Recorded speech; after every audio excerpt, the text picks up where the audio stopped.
Hi, I'm John Byrne with Poets and Quants. Welcome to another edition of our one-on-one video series. Today we have two fine guests from the State University of New York in Oswego, which is right next to Lake Ontario. We have Irene Scruton, the Director of MBA Programs, and we have Sarah Bonzo, actually an assistant professor.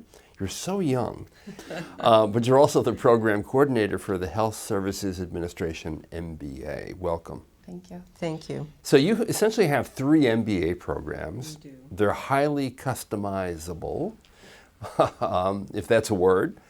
And tell me about all three and how you deliver them. So we have our MBA in Public Accounting, our traditional residence-based program on campus in Oswego.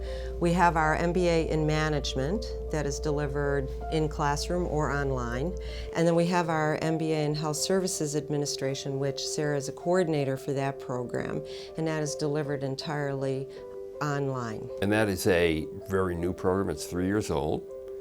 Tell us a little about it, who's taking it, and what kind of result are they getting? About 85% of our students are working professionals, and the majority of those students that are working are in pretty traditional roles in hospitals and health systems. Either they're administrators, or we have a lot of students that have clinical backgrounds and they're looking to get an MBA to step into an administrative role. We spend a lot of time working with each individual candidate to determine their work schedule, their career interests, how long has it been since they've been in school, have they taken an online course recently, and we actually design a program plan unique to that individual. We run our programs year-round, traditional semesters and throughout the summer, so we're able to accommodate everyone's schedule based on what they need to balance work, life, and community. Now, are both components, meaning the online and the classroom component, AACSB accredited? Yes, that's a very important thing to know for our students. The AACSB accreditation carries between the classroom and online. It speaks to the quality of our online programming. As you know, the online sector has great variability in it in our country, and so our online program through accreditation means that they're getting our tenure track faculty moving between class and online, the course content, the relevancy, the student support systems at a very, very high level. Our faculty are fully supported with instructional designers that are in-house, and I'll have Sarah talk about that a bit, but it ensures that a student is getting the highest quality program with the accreditation online and in classroom. And what's the online experience like? So I teach our Health Services Administration courses online. I also teach operations management for undergrads and grads. And with that class, I'll teach it in the classroom, but I also teach it online.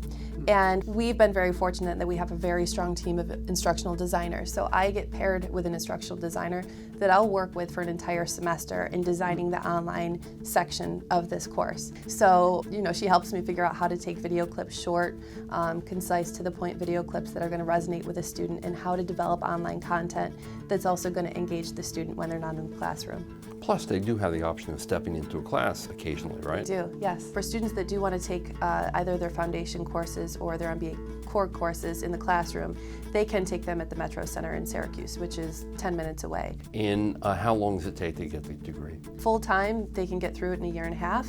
But for those that are working, we really encourage them to take 1 or 2 classes a semester to really get a feel for the program, for what kind of workload they can accommodate while they're working. And so it really depends for people who are working just how much they want to take on and whether or not they want to take courses in the summer. A lot of flexibility. Yes. And that's true of the other two programs as well, right? We have, for example, yesterday I get a phone call. One of our working professionals in a management program was promoted while they were in the program, which 30% of our student base is promoted while they're in the MBA. Gets assigned to an international sweep. He is traveling Asia, Africa, and we redesigned his program plan from a classroom to online, and without missing a beat, he continued on with his MBA program, just accessing it from wherever he was traveling to. Wow, fascinating. And then when he'll return, we'll put him back in the classroom. And one of the hallmarks of your programs is community projects, correct? Correct. For our residence-based, traditional, full-time MBA student, community projects is a hallmark. Our faculty are very engaged with the central New York area, so it's not unusual to find our students doing business plans, operational analysis on companies, nonprofits in the upstate New York area, and it's built right into the core curriculum. Our accounting students have a huge volunteer program in the community where they do tax returns for the residents at no cost, and so are very engaged in the community from a business school standpoint. One interesting aspect about the Health Services Administration MBA is the fact that you keep the core in the classroom and you put the electives online, right? Yes, Now, we do. Why is that? Well, we keep the core in the classroom because there's a bigger base that is traditional on campus looking for those courses. But if they choose to take the core and foundation courses online, they can do that. So they can take the program completely online if they choose. So final advice to an applicant to the program. What do you want them to know to make them a good applicant? Well, engage with us early. Our program is very customized to the candidate, so it's really important that we get to know them early on in the process to make sure that it's a good fit and that they see a sequence that may be appropriate to them in finance or marketing or health services administration. We get to know them to see if that program plan will work for them. And that is early on so that they can make a good decision about whether we're a good fit for them. Great. Sarah? My advice would be for people working healthcare, we're seeing a lot of consolidation, changes in reimbursement, electronic medical records. So they're being faced with very specific challenges. And I think the most successful students will take the challenges that they're seeing in their organization and have a conversation with us about, no, this is what I'm dealing with at work. This is where I think I need to grow. And Irene and I will help develop a program and get them into the classes that will make them the most competitive. Super. Irene, Sarah, thank you. Thank you. Thank you. This is John Byrne with Poets and Quants. Thanks for watching.